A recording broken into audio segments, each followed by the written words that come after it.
Subscribe to our channel and push the bell icon to get video notifications on your smartphone. Hello dear students, I am your tutor for today's lesson और आज हम पढ़ने वाले हैं nutrition in green plants के बारे में। Nutrition का बेसिक कंसेप्ट हमने जान लिया, न्यूट्रिशन इन एनिमल्स और न्यूट्रिशन इन माइक्रो ऑर्गेनिज्म को भी हम पढ़ चुके हैं और आज हम पढ़ने वाले हैं न्यूट्रिशन इन ग्रीन प्लांट्स के बारे में। तो जैसे कि हम जानते हैं जो ग्रीन प्लांट्स होते हैं they are autotrophic in the sense that they can synthesise their organic food. Green plant जो होते हैं वो ऑटोट्रोपिक होते हैं और इस ऑटोट्रोपिक का मीनिंग क्या होता है, that is they can synthesis their own food. जो ग्रीन प्लांट्स होते हैं वो अपना खाना जो है वो खुद बना सकते हैं और ये जो खाना अपना खुद बनाते हैं वो किसकी हेल्प से बनाते हैं, with the help of inorganic raw material की हेल्प से बनाते हैं। ये इनऑर्गेनिक रॉ मटेरियल में हमारे पास जो आती है वो कार्बन डाइऑक्साइड आती है, ये हमारे पास वाटर आते हैं, हमारे पास लाइट एनर्जी आती है और हमारे पास जो है वो क्लोरोफिल आते हैं। तो इनकी हेल्प से जो है ग्रीन प्लांट्स अपना जो फूड है वो प्रिपेयर करते हैं। तो हम कह सकते हैं green plants are autotrophic in the sense that is they can synthesise their own organic food in from the inorganic raw material. Inorganic raw material से वो अपना ऑर्गेनिक फूड बनाते हैं। So this is done by the process of photosynthesis और ये सारा कुछ होता है किस प्रोसेस से, फोटोसिंथेसिस के प्रोसेस से। तो ग्रीक वर्ड में फोटोन का मीनिंग होता है लाइट और सिंथेसिस का मीनिंग होता है टू मेक, मतलब लाइट एनर्जी की हेल्प से जो है ये खाना बनाते हैं। तो हम कह सकते हैं फोटोसिंथेसिस क्या होता है, तो यहां पर कह सकते हैं in Greek photon means light and synthesis means to make. Synthesis का मीनिंग जो होता है to make. Hence the process of photosynthesis can be defined as the synthesis of the organic food, synthesis of the organic food from the inorganic raw material. Organic food बनाना किसकी help से बनाना, from the inorganic raw material by using the light energy का use कर by using the chlorophyll of the green plant. So the reaction can be represented by the equation. ये पूरी की पूरी जो रिएक्शन है हम इसे रिप्रेजेंट कर सकते हैं इस इक्वेशन से। तो यहाँ पर जो है हम इसे मिटा देते हैं, इसका भी काम नहीं। तो क्या होता है एक्चुअली, जो भी हमारे पास जो है ये एक्सपोज हमारे पास एक ट्री है, ये हमारे पास एक ट्री है। इस ट्री के पास जो है ये इसके ट्री के जो है वो लीव्स भी है, लेट अस सपोज ये इसका लीव्स है। तो क्या होता है जो ट्री है, ट्री के तीन इंपॉर्टेंट पार्ट रहते हैं हमारे पास। नंबर फर्स्ट रहता है रूट, नंबर सेकंड रहता है स्टेम और नंबर थर्ड रहता है हमारे पास लीव्स। रूट जो होता है ये वाटर जो है वो सॉइल से जो है वो एब्सॉर्ब करता है, अर्थ से जो है वाटर को एब्सॉर्ब करता है। स्टेम इस वाटर को जो है जाइलम के थ्रू जो है लीव्स और दूसरे पार्ट तक जो है वो पहुंचाती है। तो यहाँ पर जो है ये तीन पार्ट हमारे लिए इंपॉर्टेंट है।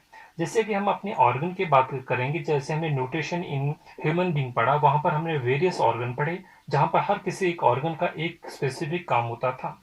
तो यहाँ पर भी जो है प्लांट्स में जो है root, stem, leaves as a organ काम कर रहे हैं। तो यहाँ पर कैसे रिएक्शन होती है, जो एटमॉस्फेयर है यहाँ पर जो हमारे प्लांट्स हैं उनके आसपास जो है वो एटमॉस्फेयर है और ये इस एटमॉस्फेयर से जो है कार्बन डाइऑक्साइड गैस जो है वो लेते हैं और यहाँ से जो है वो वाटर लेते हैं। मतलब कार्बन डाइऑक्साइड लेनी है और हमें जो है प्लांट्स जो है इसे मिक्स करेगा विद वाटर, तो एक रिएक्शन होगी कार्बन डाइऑक्साइड के साथ जो कि एटमॉस्फेयर से मिली और वाटर जो कि अर्थ से मिलता है, सॉइल से मिलता है, in the presence of atmosphere में जो सन की जो है वो लाइट आती है, सनलाइट, और प्लांट के पास जो है उसके लीव्स के पास जो होता है क्लोरोफिल पिगमेंट होता है। तो ये हमारे पास एक इनऑर्गेनिक रॉ मटेरियल है और इस इनऑर्गेनिक रॉ मटेरियल को जो है वो ऑर्गेनिक रॉ मटेरियल में कन्वर्ट करते हैं। तो यहाँ पर देखेंगे C6H12O6 जो कि है ग्लूकोज। तो यहाँ पर जो है C6H12 और O6 जो है हमें मिल रहा है और साथ में जो है हमारे पास दो प्रोडक्ट निकलते हैं, एक वाटर का और एक ऑक्सीजन का। और इस ऑक्सीजन को जो है एनिमल्स जो है वो यूज करते हैं और वाटर जो है हमारे पास निकल रहे हैं दो प्रोडक्ट। तो आपको ये रिएक्शन जो है ये भी पहचानने के लिए जो है एग्जामिनेशन में पूछी जा सकती है। तो हमारे पास जो रिएक्शन है वो क्या बनती है, 6 molecules of carbon dioxide 12 molecules of water in the presence of light and chlorophyll gives us glucose C6H12O6 plus 6 molecules of water plus 6 molecules of oxygen। तो ये जो हमारे पास क्लोरोफिल की रिएक्शन है। So the process of photosynthesis take place only in the green plant। जो भी photosynthesis का process होता है ये सिर्फ जो है वो ग्रीन प्लांट्स में होता है। तो हम याद रखेंगे कि process of photosynthesis take place only in the green plants. Green plants के अलावा जो होते हैं दूसरे प्लांट्स में फोटोसिंथेसिस का प्रोसेस नहीं होता। अब ग्रीन प्लांट्स में ही फोटोसिंथेसिस का प्रोसेस क्यों होता है? Due to the presence of chlorophyll. ये जो पिगमेंट होता है क्लोरोफिल, इसकी वजह से जो होता है, जो हमारे पास जो है ये फोटोसिंथेसिस का प्रोसेस होता है। एक्चुअली होता क्या है, जो लाइट एनर्जी आती है सन से, इस लाइट एनर्जी को जो है वो ग्रीन कलर पिगमेंट यानी कि जो है क्लोरोफिल जो है वो ट्रैप कर देता है और इसका जो है फिर यूज होता है आगे जो फूड बनाने के लिए। So photosynthesis is the most important process in nature as it provide food supply for the biological world. तो इसलिए इंपॉर्टेंट है क्योंकि ये पूरी की पूरी जो है बायोलॉजिकल वर्ल्ड के लिए जो है फूड सप्लाई करता है। तो अगर प्लांट्स जो होंगे वो ग्रो करेंगे तभी जो हम ओमनिवोर्स है, जो भी होलोजिक मोड ऑफ न्यूट्रिशन शो करते हैं, वो इन प्लांट्स को खा सकते हैं। अगर प्लांट्स नहीं होंगे तो एनिमल्स भी जो है वो भी नहीं होंगे, जैसे कि हम फूड चेन में पढ़ते हैं। तो यहाँ पर जो इनका रोल आता है प्लांट्स का बहुत ही इंपॉर्टेंट रोल है। As it provide supply for the biological world, जो फूड सप्लाई है पूरी की पूरी बायोलॉजिकल वर्ल्ड के लिए जो है ये सप्लाई करते हैं। एंड प्योरीफाइज द एटमॉस्फेयर, और इसी के साथ जो है हम ये जो है एटमॉस्फेयर को भी प्योरीफाई करते हैं। जैसे कि हमने देखा जो ये कार्बन डाइऑक्साइड है इसका जो है ये यूज करते हैं और ये जो कार्बन डाइऑक्साइड है ये हार्मफुल रहती है। इस हार्मफुल कार्बन डाइऑक्साइड को जो है हमारे प्लांट जो है वो एब्जॉर्ब कर लेते हैं और हमें जो है फ्रेश एयर देते हैं। जैसे कि हमने यहाँ पर देखा जो एयर जो है एयर मॉलिक्यूल्स मिल रहे हैं। तो हमने जो है इन शॉर्ट जो है फोटोसिंथेसिस क्या होता है, न्यूट्रिशन इन ग्रीन प्लांट्स की बात करेंगे तो पहली बात जो प्लांट्स होते हैं वो ऑटोट्रॉप्स होते हैं। ऑटोट्रॉप का मीनिंग क्या है कि वो अपना फूड जो है वो खुद बना सकते हैं। सेकंड बात जो होती है फोटॉन क्या होता है, वो लाइट होता है। और सिंथेसिस क्या होता है, टू मेक, तो मतलब वो लाइट की हेल्प से अपना फूड जो है वो खुद बनाते हैं। और हमने देखा फोटोसिंथेसिस क्या होता है। फोटोसिंथेसिस की इंपॉर्टेंट रिएक्शन क्या है, 6 CO2 plus 12 molecules of water in the presence of light. और हमारे प्लांट्स के पास एक इम्पॉर्टेंट पिगमेंट होता है ग्रीन कलर पिगमेंट जो कि क्लोरोफिल होता है। तो ये हमें जो है इनऑर्गेनिक रॉ मटेरियल को ऑर्गेनिक रॉ मटेरियल में कन्वर्ट करके देते हैं। तो ये जो है फोटोसिंथेसिस का प्रोसेस होता है। तो यहाँ पर कुछ इंपॉर्टेंट पॉइंट जो है अब हम डिस्कस कर लेते हैं। तो जैसे कि हमने देखा जो लाइट एनर्जी होती है, light energy can be trapped only by the green colour pigment called chlorophyll. जो लाइट एनर्जी है ये ग्रीन कलर पिगमेंट जो होता है क्लोरोफिल, ये उसे ट्रैप कर लेता है। अब हम जानते हैं हमारा जो लाइट एनर्जी जो है वो बहुत सी हमारी जो आती है विजिबल जार, जैसे कि हम बात करते हैं उसकी वेब जार की, जो हमारी विजिबल लाइट होती है उसमें वायलेट होता है, इंडिगो होता है, ब्लू होता है, ग्रीन होता है, येलो होता है, ऑरेंज होता है और रेड होता है। ये हमारे जो है वेब जार में होते हैं। तो यहाँ पर जो है जो क्लोरोफिल है ये बेसिकली जो है ब्लू को और रेड को जो है एब्जॉर्ब करता है और जो ग्रीन कलर होता है ये इसको रिफ्लेक्ट कर लेता है। तो ये भी जो है इंपॉर्टेंट पॉइंट है आपके नोट के लिए। तो light energy can be trapped only by the green colour pigment called chlorophyll. तो अगर हम साइट ऑफ फोटोसिंथेसिस की बात करेंगे, जो प्लांट्स होता है उसमें रूट भी जैसे हमने पढ़ा, स्टेम भी होती है, लीव्स भी होती है। तो साइट ऑफ फोटोसिंथेसिस होती है इन ए सेल ऑफ ए लीफ और ग्रीन कलर प्लास्टिड। तो यहाँ पर सेल ऑर्गेनल होते हैं बहुत से जिनमें ग्रीन कलर का एक प्लास्टिड होता है और प्लास्टिड में हमारे पास क्लोरोप्लास्ट होते हैं, क्रोमोप्लास्ट होते हैं और प्लास्टिड में भी कौन सा पार्ट, क्लोरोप्लास्ट। ये क्लोरोप्लास्ट जो होते हैं ये डबल मेम्ब्रेन स्ट्रक्चर होते हैं। तो बेसिकली हमने ये देखा जो लीफ होता है वो जो होती है साइट होती है किसकी, फोटोसिंथेसिस की। और यहाँ पर जो है क्लोरोप्लास्ट जो है वो इम्पोर्टेंट है। इस क्लोरोप्लास्ट का जो है वो स्ट्रक्चर जो है हमने ऑलरेडी जो है वो अपलोड किया हुआ है, आप जो है वीडियोस को देख सकते हैं। तो यहाँ पर जो हम याद रखेंगे क्लोरोप्लास्ट जो होता है एक डबल मेम्ब्रेन स्ट्रक्चर होता है। तो हम पढ़ सकते हैं The site of photosynthesis in a cell of the leaf are the green color plastid, और उन्हें क्या कहते हैं, chloroplast. Chloroplast are organelles in the cells of the green plant which contain the green pigment chlorophyll. They are green, they give green color to the plant, और यही जो होते हैं वो green color देते हैं plants को. The chloroplast or the green plastid जो होते हैं, they are the disc-shaped organelle present in the cytoplasm of the mesophyll cell. अगर हम जो है लीफ का स्ट्रक्चर देखेंगे तो उसमें जो मेसोफिल सेल्स होते हैं वहां पर जो होते हैं क्लोरोप्लास्ट होते हैं. तो आपको सिर्फ इसका याद रखना है कि कहां पर होते हैं ये मेसोफिल सेल में, जो कि आपके लिए इंपॉर्टेंट रहेगा मल्टीपल चॉइस क्वेश्चन के लिए. So each chloroplast is a double membrane structure. तो क्लोरोप्लास्ट जो होते हैं वो डबल मेम्ब्रेन स्ट्रक्चर होते हैं.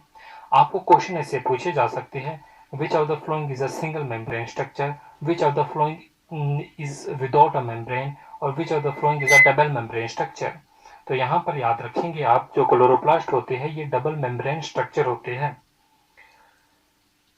which is filled with the colorless matrix called stroma, और इनके अंदर जो होते हैं वो कलरलेस मैट्रिक्स होता है जिसे हम क्या कहते हैं, स्ट्रोमा. तो इंपॉर्टेंट बात होगी यहाँ पर याद रखने के लिए, स्ट्रोमा. तो क्या होते हैं कलरलेस मैट्रिक्स, जिसे हम क्या कहते हैं, स्ट्रोमा. जब हम जो है cross section of the leaf जो है आप देख सकते हैं, आपके पास जो है cross section of the leaves है. तो cross section of the leaf में हमारे पास बहुत से पार्ट्स आते हैं, जैसे कि हमारे पास कोटिकल है, अपर एपिडर्मिस है, वेस्कुलर बंडल है, ईयर स्पेस है, लोअर एपिडर्मिस है, स्ट्रोमा है, गॉड सेल है. तो यहाँ पर जो है आपको दो चीजें याद रखनी है, एक स्ट्रोमा जो कि आपके लिए इंपॉर्टेंट होगा, और दूसरा जो होगा वो आपके लिए गॉड सेल. तो ये गॉड सेल और स्ट्रोमा के बारे में आपको जो है आगे पढ़ना है. सो द कंप्लीट यहाँ पर हम देखेंगे, chlorophyll molecules are located on the membrane of lamellae in such a way that it can trap maximum amount of the light. इस तरीके से होते हैं लैमेले में, जैसे कि ये maximum amount of the light जो है वो ट्रैप कर सके. So the complete process of photosynthesis take place inside the chloroplast, और यही जो क्लोरोप्लास्ट होता है इसी के अंदर पूरे का पूरा जो प्रोसेस होता है फोटोसिंथेसिस का वो जो है वो कंप्लीट होता है. इसमें दो फेज होते हैं, एक लाइट फेज होता है, एक डार्क फेज होता है. तो यही यहाँ पर आपके लिए जो है एक और मल्टीपल चॉइस क्वेश्चन बनता है, पूछा जाता है जो लाइट फेज होता है और जो डार्क फेज होता है वो किस किस पार्ट में होता है. तो light phase occurs in grana, तो याद रखेंगे आप, light phase occurs in grana, किस पार्ट में होता है, लाइट फेज ग्रेना में होता है. And the dark phase occurs in stroma. तो ये आपके लिए इंपॉर्टेंट मल्टीपल चॉइस क्वेश्चन रहेंगे. And the dark phase occurs in stroma. तो लाइट फेज और डार्क फेज जो है यहाँ पर जो है दो रिएक्शंस होगी. लाइट फेज जो होगा वो ग्रेना पार्ट में होगा, और डार्क फेज जो होगा वो स्ट्रोमा पार्ट में होगा. तो कुछ इंपॉर्टेंट पॉइंट्स इसी से रिलेटेड, और photosynthesis is an oxidation and reduction process. तो अगर आपके पास इसकी केमिस्ट्री पूछी जाए कि इसके ऑक्सीडेशन प्रोसेस होती है फोटोसिंथेसिस रिएक्शन या रिडक्शन होता है, तो क्या होता है, it is an oxidation reduction process. यहाँ पर ऑक्सीडेशन भी होती है और रिडक्शन भी होती है. और उससे भी इंपॉर्टेंट पॉइंट आपको ये पूछा जाएगा, जो रिएक्शन होती है उसमें जो है वाटर जो है वो ऑक्सीडाइज होता है या रिड्यूस. तो इसमें जो वाटर होता है वो ऑक्सीडाइज होता है, और जिसमें कार्बन डाइऑक्साइड होती है वो रिड्यूस होती है. तो हम कह सकते हैं photosynthesis on the whole is nothing but an oxidation and reduction process in which water is oxidized and carbon dioxide is reduced. और जो कार्बन डाइऑक्साइड रिड्यूस होता है किस में रिड्यूस होता है, कार्बोहाइड्रेट्स में होता है. तो जो इसकी रिडक्शन होती है इसमें हमें बहुत से ज़्यादा जो है एनर्जी की भी ज़रूरत पड़ती है, in the form of ATP जो है ज़रूरत पड़ती है, in the form of NDPH2. तो इनकी फुल फॉर्म भी आपको याद होनी चाहिए, जैसे कि एटीपी की मैं लिखा लूँ तो एडिनोसिन ट्राइफॉस्फेट, NADPH की लिखा लूँ निकोटिनामाइड एडिनोसिन डाइफॉस्फेट. तो हम ये देखेंगे जो ओवरऑल मैकेनिज्म होता है, it occurs in two phases. जैसे कि मैंने अभी पहले बात की आपको, एक डार्क फेज होता है, एक लाइट फेज होता है. तो लाइट फेज वो होता है जहाँ पर लाइट डिपेंडेंट फेज होता है, और उसको हम लाइट रिएक्शन भी कहते हैं. और एक और इम्पॉर्टेंट नाम उसका होता है हिल रिएक्शन. तो आपको ये भी पूछा जाएगा मल्टीपल चॉइस क्वेश्चन में, हिल रिएक्शन जो होती है क्या वो डार्क रिएक्शन है, क्या वो लाइट रिएक्शन है। तो हिल रिएक्शन जो होती है वो लाइट रिएक्शन होती है या लाइट डिपेंडेंट फेज रहता है। और आप बोलिए हिल रिएक्शन जो होती है वो कहां पर होती होगी, ग्रेना पार्ट में या स्ट्रोमा पार्ट में। जैसे कि हमने पहले ही पढ़ा, the light phase occur in the grana part, तो ये ग्रेना पार्ट में रहेगी। Second is light independent phase, जिसे हम डार्क रिएक्शन भी कहते हैं और इसी का दूसरा नाम ब्लैकमैन्स रिएक्शन भी होता है। यहाँ पर भी जो है याद रख लेना ये किस जगह होती है, ये होती है हमारी स्ट्रोमा पार्ट में। और इसी को हम जो है एक और नाम से भी जानते हैं, केल्विन साइकिल, जो कि आप पढ़े होंगे अपने में, केल्विन साइकिल, इसी का नाम है केल्विन साइकिल। एक्चुअली यहाँ पर क्या होता है, ये डार्क रिएक्शन को ही हम केल्विन साइकिल कहते हैं। यहाँ पर जो कार्बन डाइऑक्साइड हमारी होती है, कार्बन डाइऑक्साइड ये कार्बोहाइड्रेट में जो है वो कन्वर्ट होती है, तो उसके पीछे एक पूरा का पूरा जो है वो साइकिल चलता है। तो अब हम कुछ इंपॉर्टेंट फैक्टर देखेंगे जो कि फोटोसिंथेसिस को अफेक्ट करते हैं, कुछ इंपॉर्टेंट फैक्टर। जैसे कि हमने देखा हमारे पास सबसे पहले आती है सनलाइट। सनलाइट के अलावा हमें ज़रूरत पड़ती है क्लोरोफिल की, क्लोरोफिल के अलावा हमें वाटर की ज़रूरत पड़ती है और हमें कार्बन डाइऑक्साइड की ज़रूरत पड़ती है। तो इन चीज़ों की जो है वो हमें ज़रूरत पड़ती है फोटोसिंथेसिस की रिएक्शन के लिए, और हमें प्रोडक्ट जो मिलते हैं ऑक्सीजन मिलता है, और जो ये हमारा जो ये है ये बाकी चीज़ें जो होती है कन्वर्ट हो जाती है स्टार्च में, और साथ में कुछ वाटर भी निकलता है। तो यहाँ पर हम यही जानेंगे इनकी क्या क्या इंपॉर्टेंस है। तो सबसे पहले हम चलते हैं सनलाइट की तरफ। जो लाइट हमारे पास आती है, it is ultimate source of light. Sunlight जो होती है it is ultimate source of light for photosynthesis in green plant. But यहाँ पर इंपॉर्टेंट पॉइंट आपके लिए ये है, जो भी सनलाइट आती है उसकी सिर्फ 2% जो है वो फोटोसिंथेसिस में यूज होती है। तो only 2% of the total solar energy reaching the earth is used in the photosynthesis. और बाकी मैंने आपको पहले ही बोल दिया कि जो हमारा विबजार होता है, विजिबल स्पेक्ट्रम होता है, उसमें जो ब्लू है और ग्रीन है, ब्लू और रेड को जो है ये एब्जॉर्ब करती है, और किस किस को जो है ये रिफ्लेक्ट करती है, ग्रीन को रिफ्लेक्ट करती है। तो सेकंड हम देखेंगे हमारे लिए इंपॉर्टेंट है कार्बन डाइऑक्साइड। कार्बन डाइऑक्साइड की बात करते हैं, it is an important raw material for photosynthesis. जो ग्रीन प्लांट होते हैं उन्हें जो कार्बन डाइऑक्साइड मिलती है, कहाँ से मिलती है, फ्रॉम द सराउंडिंग एटमॉस्फेयर, जो भी एटमॉस्फेयर में होती है, और फिर उसी कार्बन डाइऑक्साइड को वो किस में कन्वर्ट करते हैं, कार्बोहाइड्रेट्स में जो है वो कन्वर्ट करते हैं, जैसे कि अभी हमने इसमें देखा ब्लैकमैन्स रिएक्शन में, ठीक है, bye the process of photosynthesis. तो अब जो कार्बन डाइऑक्साइड होती है, जो लैंड में प्लांट्स होते हैं उन्हें भी मिल जाती है, और जो एक्वेटिक प्लांट्स होते हैं उन्हें भी मिल जाती है। जो लैंड में प्लांट्स लगे होते हैं वो गैसेस फॉर्म में जो है फोटोसिंथेसिस, ये अपनी जो हमारी कार्बन डाइऑक्साइड है उसे ले लेते हैं गैसेस फॉर्म में एटमॉस्फेयर से। लेकिन जो हमारे एक्वेटिक प्लांट्स है वो डिजॉल्व जो वाटर में जो होती है कार्बन डाइऑक्साइड उसे लेते हैं। और ये जो हमारी जो कार्बन डाइऑक्साइड है ये एंटर करती है थ्रू द लीव्स। लीव्स जो होते हैं प्लांट्स के, उसके अंदर छोटे छोटे जो होते हैं वो पोर्स होते हैं, और यहीं इन्हीं पोर्स से जो है वो कार्बन डाइऑक्साइड जो लेते हैं। ये हमारे पास एक लीव्स है, लीव्स में जो होते हैं हमारे पास जो है वो कुछ पोर्स होते हैं, छोटे स्मॉल साइज के जो है वो पोर्स होते हैं, जैसे कि ये पोर है वो जो कि माइन्यूट होते हैं, हमें दिखते नहीं ऐसे, और उन्हीं पोर को जो है हम स्टोमेटा कहते हैं। तो यहाँ पर जो है एक स्टोमेटा का स्ट्रक्चर बना दिया गया है। स्टोमेटा के साइड में जो होते हैं गॉड सेल लगे होते हैं।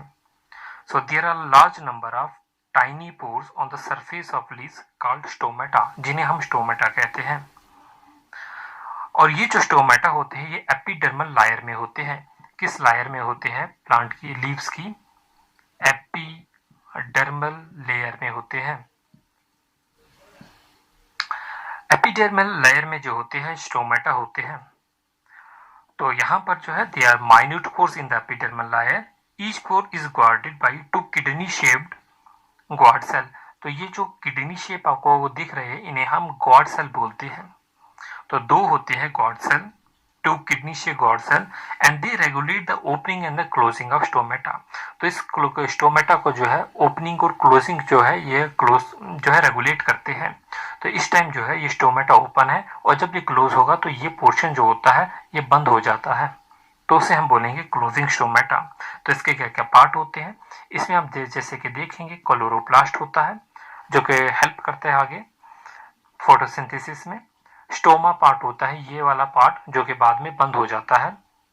वैक्यूल है, ये ब्लैक कलर का आपको जो दिख रहा है ये वैक्यूल है, और इसमें जो है वो न्यूक्लियस होता है। और नेक्स्ट इंपॉर्टेंट हमारे पास रहता है water. It is an important raw material for photosynthesis. Water जो होता है वो भी इम्पॉर्टेंट रॉ मटेरियल होता है फोटोसिंथेसिस का। और जो प्लांट जो है उन्हें जो वाटर मिलता है वो अपनी रूट्स के जरिए जो है अर्थ से, सॉइल से जो है वो वाटर लेते हैं, और उससे जो है जाइलम के थ्रू जो है बाद में जो है ऊपर एटमॉस्फेयर में जो है वो एटमॉस्फेयर जो बाकी जो प्लांट है उसमें जो है वो ट्रांसपोर्ट कर लेते हैं और लीव्स तक भी जो है वो पहुंचाते हैं। यहाँ पर जो है जाइलम वेसल्स होती है to the leaves. Xylem vessel जो है वो लीव्स तक जाती है, where it reaches the photosynthetic cell and utilized in the photosynthesis. तो इस तरीके से जो है हमारा जो है ये कंप्लीट होता है न्यूट्रिशन इन द प्लांट्स। इसके लिए जो है एक एनिमेटेड वीडियो जो है वो मैंने ऑलरेडी अपलोड की हुई है फोटोसिंथेसिस के लिए, तो आप जो है अच्छे से उसमें पूरा जो है 3D में जो है वो चीज़ें समझ सकते हैं। होपफुली जो है वीडियो आपको पसंद आई होगी। अगर पसंद आई अपने दोस्तों के साथ जो है वो ज़रूर शेयर करें। चैनल को सब्सक्राइब करना, वीडियो को लाइक और कमेंट करना ना भूलिए। और नेक्स्ट पार्ट में अब जो है न्यूट्रिशन से related, nutrition in plants, nutrition in animals, nutrition in micro organism, इससे रिलेटेड जो है मल्टीपल चॉइस क्वेश्चन जो है वो कवर करेंगे। Subscribe to our channel and push the bell icon to Thanks get for video watching. notifications on your smartphone.